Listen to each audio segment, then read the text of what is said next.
Thank you for being here. I'm quite excited to have you on today. Thank you. It's a pleasure. I'm very happy to be here. I don't think my introduction has done you any justice because I was reading your profile. I was like, Chief Encouragement Coach. I think founder of 1891, director. I'm just like, okay, I'm in fact, so thank you for being here and just let the people know who you are.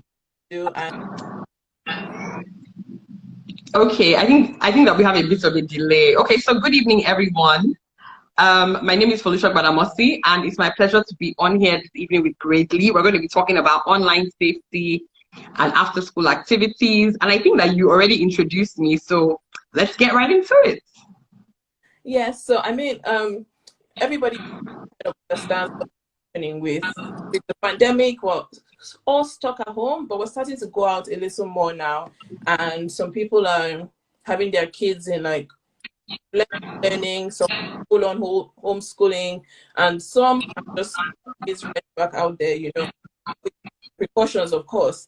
So I just wanted you to, because I think that's education after school activities, because some people are like, just go out there and go to school and come back home and be safe. So the angle of after school activities, be it sports, be it coding, you know, it's kind of suffering. So I just, you know, wanted you to tell us why school activities are so important for children and why it should be, you know, why parents should get involved with that.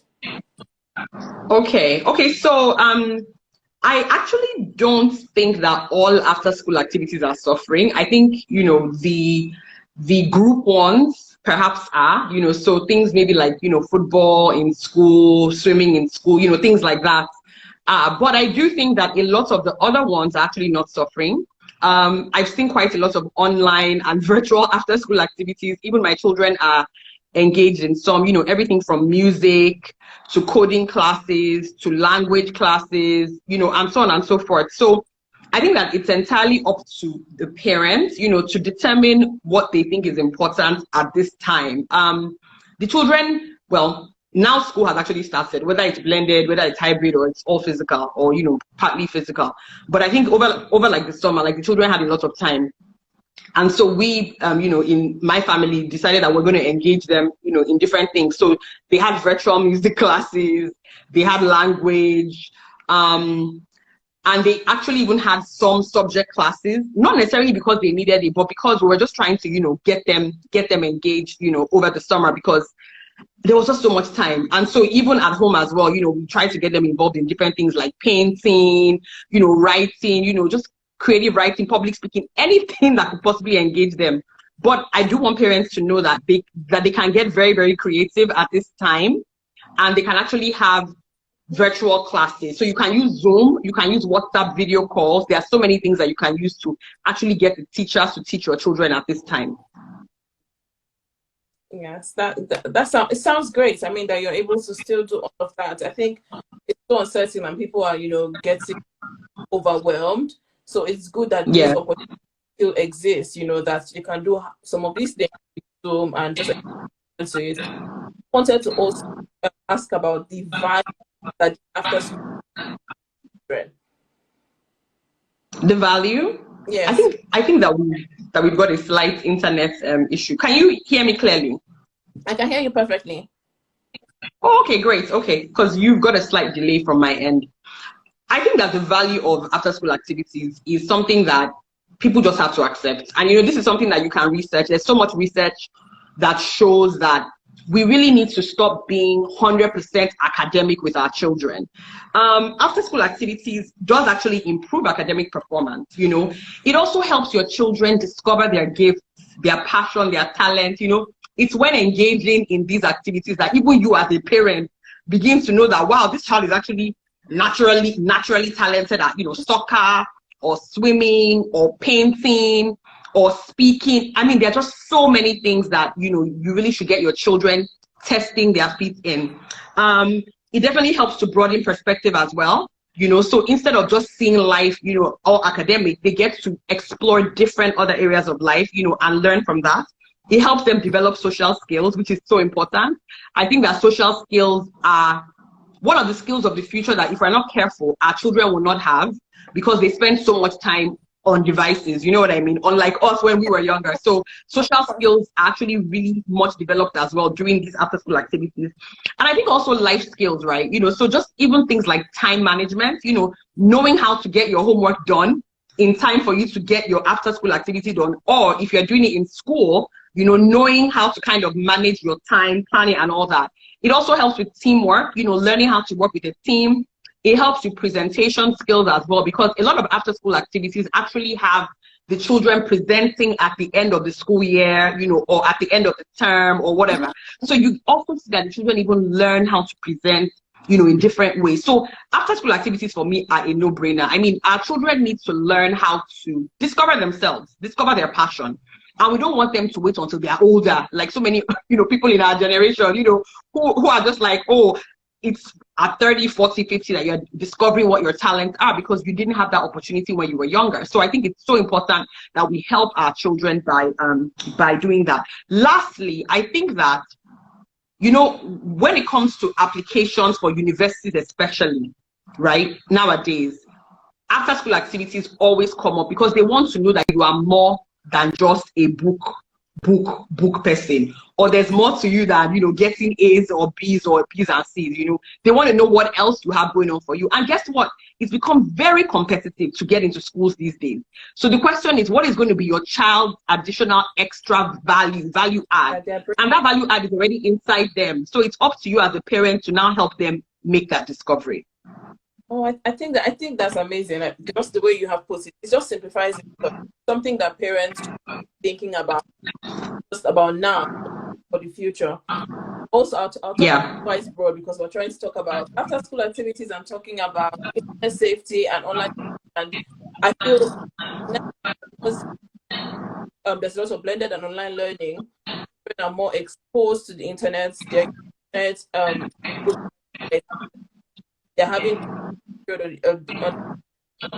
learning now. They have so much exposure with that. So how can parents ensure that children are using internet? How can they bring up those conversations and make sure that they have the back? Okay, so I think that this is one of those categories where it also depends on the age of your children. There are age-appropriate conversations about safety online, just depending. So obviously, if you've got teenagers, the kind of conversation that you would have with them will be very different from the ones that you would have with, the 7, 8, 9-year-olds. And even the ones that you have with the twins, is also quite different. But I think that it starts with parents not putting their heads in the sand and being ostriches about this matter, right? We have to understand that our children are exposed to the internet. Guess what? Even if they weren't before COVID, thanks to the pandemic, they are. And so what do we think is the best way to discuss it with them? Do you understand? While also keeping in mind that when they go on the internet, they don't understand that it can be dangerous. They're just thinking to themselves, oh, I'm just doing my schoolwork, or, I'm just chatting with my friend, or I'm just sending an email. So I think it's about having those conversations in an age-appropriate way. There's lots of tools and resources online that even help parents with that. There's so many. I mean, there's an endless number of resources out there. I will quickly check for some before we're done, and I'll mention them. But I do think that parents just need to take their heads out of the sand concerning that, because I noticed that a lot of parents are not being honest or realistic about the fact that our children are exposed to the internet. Something else is that I noticed that a lot of parents are also not very cautious with, just even giving their children access to the internet at home. You give them the password to the internet, they connect all their devices onto it, they're going to bed at night, with, whether it's their tablet or something. We've got to have rules. And, for me, it's clear rules that when they are broken, this is the repercussion, right? So that your children understand that this is something that if I break the rules, this is what's going to happen. So you need to have those clear rules in place. I think also just installing as many things as you can install on their devices. So there's a solution called QU Studio. It's very amazing. You can put it on your children's laptop, on their tablets, if they have phones, even like on their phones. And what it helps you do is that it helps you see if they are going to safe zones. So it has, it has characterized safe versus unsafe. Yeah. And so when your children maybe start browsing or going to things that are not very safe, it does alert you as the parent. And I think it's very, very important that we just do these things, because it's literally like giving a child keys to a car and saying just go. Yes. You know what I mean? Yes. You also have to make sure that you put child settings on their devices. If your children are using laptops for school and they're under a certain age, please create a family account and put those settings in, because those settings actually prevent them from going to certain sites. It prevents them from looking at certain things. So like, for instance, I have an almost 6-year-old, and she cannot access adult YouTube on her device. She can only access kids YouTube because of the settings. So I think it's really just being honest about the fact that, well, these guys are exposed to these things. How do we prevent them, from being exposed in a way that's going to be negative for them, and doing the research that you need to do and making sure that you are on top of it. And and lastly, if you can't be on top of it, then please ask. If you don't know, because there are many things that we don't know. We're all learning, we're all just trying to be better. Then ask, Google it, ask people that you think might know, but don't pretend like, oh, the kids are on the internet by themselves and they're fine. Trust me, children research all sorts, because they are curious, they are learning, they are growing, so they can search for anything. No, but it's true, because even adults are not safe on the internet. That's how the internet has so much information and just so many things that even takes an adult aback. So with children, you can't be too careful. And chocolate of children. Exactly. Exactly. So I was just going to say that I know you're a strength coach. Yes. So we want to know more about that, and just you're a parent as well. So how can parents identify this? How can parents make sure they are maximizing potential? It's not just making them do well in school, but making those things that the children have that can be made not deliberately. Yeah. So I'm a strength coach. And a caveat, I'm also one of those people that believes that God created everybody uniquely for a purpose, so I do not think that people were just made, without an intention, or, without an intent, from the creator. And so for me, it's very, very important that we study our children, that we take the time to study and understand our children and their natural talents. Now, this is not an overnight thing. This is not something that you can just kind of snap your fingers or that you can outsource. It can be outsourced to the extent that maybe your children's teacher in school might say, oh, by the way, I noticed that your child is naturally good at this and that. But I do think that it is our responsibility as parents to identify the things that our children are naturally good at. Now, the beauty of this is that when you identify your children's natural talents, right, and you now spend the money and the investment on those natural talents, it now becomes a strength. And guess what? That leads to so many opportunities. Ladies and gentlemen, I know many people who have gone to university, great universities on great scholarships, because their parents identified their talents when they were young, invested in it, and it became such a strength that when it was time to go to school, the schools were like, come to our school, pay for your tuition, So I think that it's really just about us not bringing up our children in the way that a lot of people were brought up, right? Where if you don't get all A's, it's a problem, if you don't this. Listen, it should be the best that you can achieve according to your potential. Do you understand? So it's the best that that child can achieve in that subject according to their potential. Obviously, the children also have to learn to work hard. There are things that you have to learn. There are skills that you have to develop. But I do not believe that we should be screaming and shouting because a child is maybe getting a C in math. Some children without any effort are getting an A in math because that's part of what they've been naturally talented at. So your child needs to understand math to make it through life, do you understand? And to pass in school, but they don't have to get an A. Maybe that child's best is a B, let's be honest. Maybe their best in biology is even a C. I mean, for instance, myself as an example, biology and I had no relationship, connection, friendship. There was nothing about biology that, I could even understand on a basic level because I'm pretty logical. And so for me, a lot of things that I was reading, like I had to cram. I wasn't a very good reader as a child as well. But I did see that those that really like to read, they seem to enjoy biology, and all the notes. I wasn't that kind of person. And so I think it's just about really understanding what your children are good at. from a young age, and understanding that you have such a great value when you invest in those things, because what happens is that now becomes a strength, and before you know it, your child is super talented in something, and the world recognizes it, the schools recognize it, people recognize it, and that child can go on ahead to just be exactly who God created them to be. And you can save some money because they're going to get some nice scholarships. That's what we want to hear. We want to hear about saving money. That's what parents want to Exactly. hear. Saving money. And let me just quickly add this as well about Gradely, because this is a Gradely call. Gradely is so awesome. Gradely helps you also kind of identify like the skill, some areas of gap that your children might have, by these assessments that you do online. So Gradely is an online platform, and it has, teachers. So you can actually get lesson teachers and different things, all via technology, to help your child develop in areas that they might need a little bit of development in. But that doesn't take away from the fact that, guys, we need to understand that our children are not going to be great at everything. And let us really harness those things that they are really, really good at. And for the things that they still have to do, let us determine, okay, how they are best in those things, right? So what is your best in math? What is your best in biology? What is your best in physics? If you have to take it, and once they can drop the things that they're not best at, please let them drop it. It's not by force. Let them focus on what they're really good at. I like that you're saying this, because this is like a modern approach to parenting. And this is not to say that other parents in the past, but I also love that you math and all the subjects. Gradely has free math classes live every Saturday morning. And we've gotten so much feedback on that, so much feedback on the tools that we use to assess students. And if you know your child's strength, then you know what to focus on. If you know their weaknesses, you know what to improve and to get them by. Not every child is to be successful in academics alone, which is why Agreed. about all of this.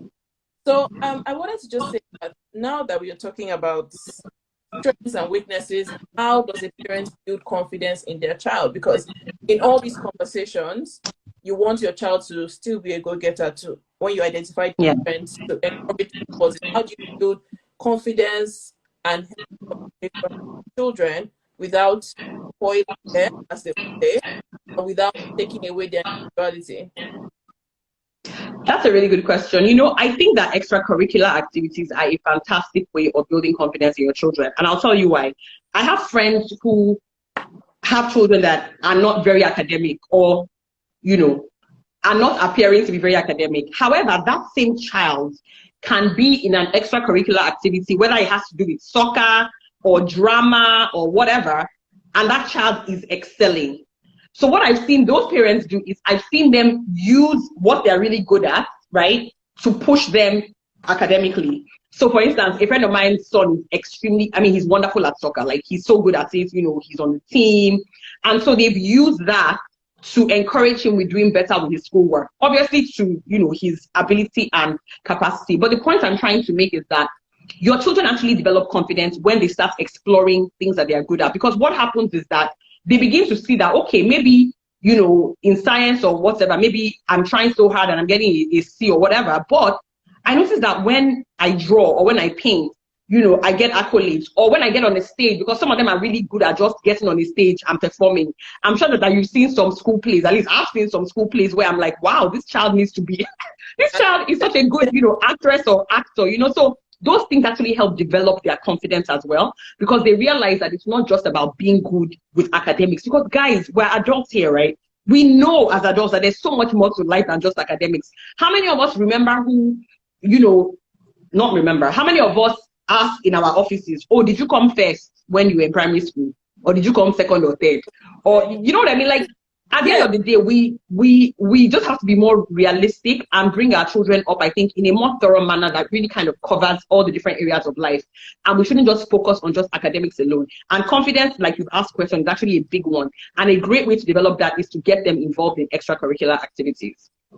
Oh, thank you. Your Somebody just said, did you see what somebody just said? Hi, Chinedu. Chinedu says, I've never used LCM for anything in my life. Oh, exactly. HCM, LCM, have you looked for X in your life since then? If you're just joining us, thank you for participating. We're talking about online safety and after school activities in the era of blended learning, because everybody blended learning here, and parents have been doing it before now, you know. And just like Yep. Felicia said, you have to look beyond them. It doesn't mean them, but find strength, give them chance, harness that strength, grow it, put your money there, it will pay off. It might not pay off in money, it might not pay off in scholarships, but you raise a well-rounded. And lots of people, Yes. and we've gone past the online safety part. I just want to and talk about responsibility as parents and teachers in online safety now. Just a brief summary of that. That if they missed it, they don't miss it totally. Yeah. Okay, so they can go back and watch the recording, but it's okay because you asked. I'll say it again. You know, I was just saying that when it comes to online safety, that we cannot pretend like ostriches as parents. We can't have our heads in the sand and pretend like, oh, it's okay for my kids, you know, to be going to school online, and I'm not putting any precautions, you know, around the networks they're getting on. You know, so just things like, guys, let's make sure that we don't just give them passwords to every single, you know, Wi-Fi access in the house, and then have rules as well, you know, have rules around the times that they can be online. Please don't let your children go to bed and, you know, they are on their devices and they fall asleep on their devices, and, you know, only God knows what, you know, conversations they're having at that hour. Also, just the importance of also installing family, you know, kind of like family precaution applications. So there's a QU Studio platform that I was talking about earlier that actually helps you see where your children start venturing to unsafe searches and things like that, or they're installing, you know, strange apps and things that you want to know about early enough so that you can catch it. And there was one more thing I wanted to say. So QU Studio, oh, there was one more thing. It skipped my mind. What was it? Maybe, I know you spoke about consequences earlier about breaking the rules and all of that. Yes, yes. So I already mentioned that, but I wanted to say something about.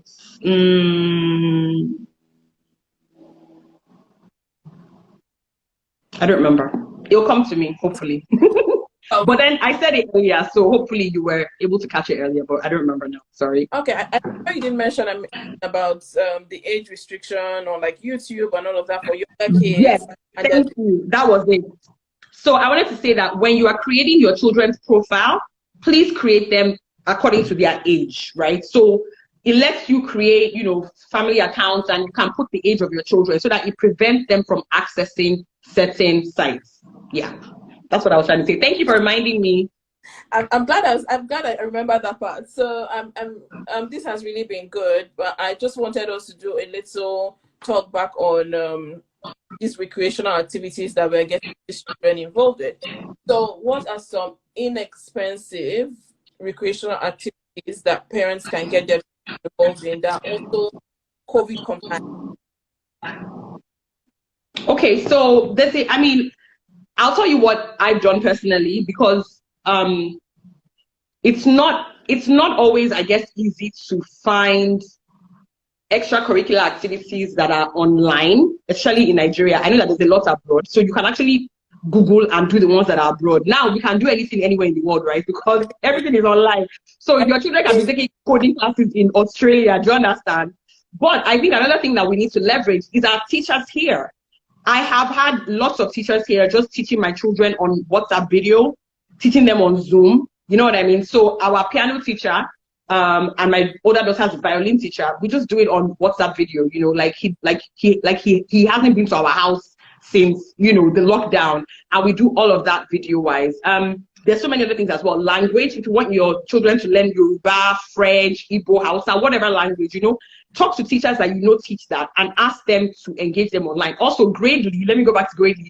Gradely is a great platform that has teachers for all those things as well. So you can check out Gradely, you know, and see how your kids can get involved in that. Coding classes are also fantastic. I think that the beauty of our current lives, guys, is that we have the internet. So if you don't know, like I always say, you can ask. You can follow Gradely NG, follow Lagos Moms. They always also post different things about resources. There is also an account called Brighter Girls, and I'm mentioning it because she actually has a handbook about online safety, and she has broken it down by different ages, and it's not just for girls, it's for girls and boys, but the Instagram handle is Brighter Girls. But I like what she's done with her handbook, because she's giving you all sorts of tools that you can use to be safe online. So, follow those accounts, and also Google. If you're looking for coding classes for your kids or whatever, go on Google. But don't forget that you can also leverage teachers that you already know, and just use WhatsApp video call and Zoom as well. Thank you so much. Gradely currently has a back to school promo. It's 500 naira a month, and your child will get access. You'll get personalized recommendations. Wow, that is so cheap. There's so much, and the truth is, there's so much information out there now. You just need to want to know. You just need to be interested in your development. And so I was also just going to, as we begin to come to the end. Yeah. Begin to approach the end of this conversation. What safety measures do you advise parents to take as their kids are returning to school? Their class, having a lot of anxiety about sending their kids back to school. So that, how to deal with ease yourself back into life, normal life, because COVID is here. We're just trying to manage our lives with it. Yeah, so everyone that I've spoken to about this, my personal philosophy is do whatever you're comfortable doing as a parent. I don't think that, we should do what everybody else is doing, or, necessarily, say my children must physically go back to school because school is open. Because the schools do have hybrid options. A lot of schools have a fully virtual option available. They have the hybrid as well. I think that we should just do whatever we're comfortable doing. Also, your children, you know what they're special in, the ones that break the rules more than others. The ones that if you say wear a mask, they won't wear the mask. The ones that, they are going to share things with their friends, even when even when you're warning them not to. You just know their personalities. And most importantly, their ages. Because their ages also make a big difference. The older children are obviously able to manage themselves better than the younger ones. Personally, for me, any child under the age of 5, I wouldn't even bother with so many things I won't even bother with, because it's just not worth it. Their attention span, with online learning can be very interesting. But once again, it's all about knowing your child. And this just for me goes back to, guys, we just have to know our children. You know them, their personality, the ones that if you tell them to sit here, they will stay there. The ones that if you tell them to sit here, they will go around the room 20 times, whether you are there or not. You know what I mean? So it's really about knowing your children and how you feel. I think that my biggest advice to every single parent, and I've said it to everyone I know, is do whatever you're comfortable with. Don't go with the bandwagon. Don't say because your friends are doing it. If you're comfortable with sending your children to school physically, fine. If you are not, don't. Now, if they're going to school physically, please, please, please, like we said earlier about internet and devices, let there be rules. Make the rules clear to them. You're going to school physically. That there's a pandemic out there. Do this, do this, do this. When you come home, take off your uniform. Go to your room, take a shower. Whatever your personal rules are that you are feeling comfortable with, please do that. And I think even more important right now is just the importance of really following like your heart. As a parent, I know that as parents that we have intuition. Sure. We know when something is right and when it's not right with our children and for our children. So just follow that, and don't feel too bad if, for instance, you don't want your children to physically go to school and maybe half of their classes in school. It's very okay. That's your choice. And you know why? Your intuition might be telling you, this is your child, you let the child stay at home, So don't, just go with what you're feeling inside of you. Thank you so much. This whole session has been so enlightening for me, and I hope everyone has been enlightened as well. I love your passion and just your belief in, Thank you. Come and all of that. And basically, I just want everyone to know today we have talked about online safety, just the act of keeping your kids safe online. There's so much out there, and it's not, I don't like fearmonger, but there's so much out there even for us. When we go on the internet, you see sometimes bad news that changes the whole day. You don't want your kids exposed to that without any form of control. And it makes the children responsible as well. So we've talked about online safety. If you've missed it, please go back and watch the video. Just continue to research. We talked about after school activities, building confidence in your child, using Gradely and other fantastic resources to improve your child's education. And Foluso, you've been brilliant. Thank you so much for coming on here. Have just any parting words to say before we go off? I like hearing your voice. Let me see. Parting words. Parting words. I think for me, the parting words are beyond the pandemic. I think as parents, we just need to understand that there's no mold for a perfect child, right? Like there's no sort of, I don't know, like perfect child meter. Oh, this child is getting all A's and that makes them perfect or whatever. Know your children. To yourself, be true as a parent, and also be true to your children. Be true to how they were created, and don't force them to be who they are not. Please let them explore different after school activities. I know that it can be very, very expensive, and what I just do is, honestly, I try to assess the child and have discussions with them as well about, okay, what would you like to do? And then we kind of try things based on that. And obviously you should have a budget. When it's going over budget, say, hello child, you can't do that one because it's over budget. But I think it's just giving them that ability to also think on their own, by asking them, what would you like to do? And then helping them really develop their talent. Because like I told you earlier, sister, I know people who have saved serious money on school fees because they develop their children's talent. Because literally that talent was now enforced by their parents paying for, them to obviously get better at the talent, investing in that talent. And then before you know it, it's strength, and that child is excellent at it. And that child is known for it. And even when they are making applications to university or wherever, they're able to write that, this is what I've been doing. I mean, some kids have been playing piano, violin, some children it's soccer, some children it's painting, some it's drawing, some it's coding. I mean, there are so many things, but it's important that we just identify these things in our children, and we actually help by investing in those things so that they can become strengths and they can be exactly who God created them to be. So yeah. Oh yes, and lastly, sorry, I'm passionate about this very matter. Sorry. I can speak good English, by the way. Just really quickly. Guys, some people's best in a subject is a B. Some people's best is a C. Even when they try their hardest, I mean, they study, their best in that subject is a C. It's very important that, especially with the older children, because I think that's when it starts becoming a bit testy. When they're a bit younger, it's kind of like, but when they start getting older, is when you really start to see that even with all the effort, this child cannot move past a C in this subject. Please, that's not their strength. Do you understand? It's okay. Why don't you focus on the ones that they are really good at and really help them? Now, I'm not saying that they shouldn't try their best, or that you shouldn't teach them to try their best, or that they should give up. No. What I am saying is that as a parent, stop constantly making noise about this, especially when you've seen that your child is really, really trying and putting all their effort into it. Really, let us try to celebrate the things that they are good at as well, and try to use those good things to even drive them to be better at some of the things that they need for life. But frankly, like somebody said earlier, he has never used LCF in his, LCM, in his adult life, or HCF. Yeah. Exactly. But it's true, and it's so true, because we put so much pressure on ourselves, on the child, and it starts to show in your relationship. You just put little cracks there that don't have to be, Once you learn their strengths, once you see how they perform, once you see, this is what they can do, you can even use that one to help other things. So it's exactly. I hope that you will come back soon. But thank you so much for being here today. This has been really wonderful, and we really being here.